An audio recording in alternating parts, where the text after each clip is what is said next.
Скопска апелација направила процесна грешка и него известила обвинетиот Васил Јованов и неговиот адвокат за седницата на Советот на која му беше зголемена казната за трговија со дрога и поради тоа Врховниот суд ја укина зголемената пресуда.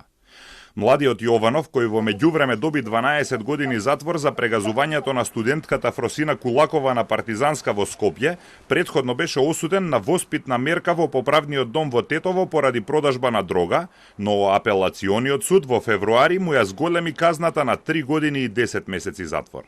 Врховниот суд сега ја поништи зголемената казна и го врати предметот на повторно одлучување во апелација. Пресудата веќе е стигната во второстепениот суд, кој треба да му ја препрати и на адвокатот кој побарал вонредно преиспитување.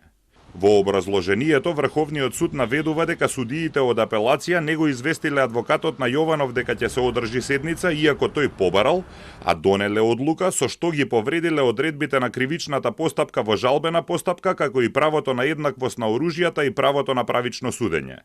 Се повикуваат на праксата на Европскиот суд за човекови права во Страсбур, според кој на секоја од странките треба да и се даде разумна можност да го представи својот случај.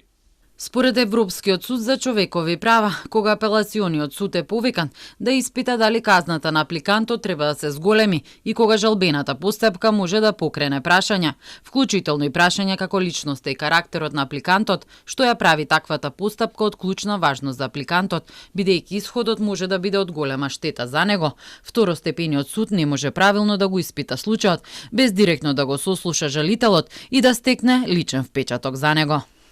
Врховниот суд ја донел одлуката за поништување на 7 мај, но таа не стигнала до пониските судови, зашто кога вчера на Јованов му беше изречена пресудата од 12 години за сообраќајката, беше наведено дека тој претходно е правосилно осуден на 3 години и 10 месеци затвор за трговија со дрога.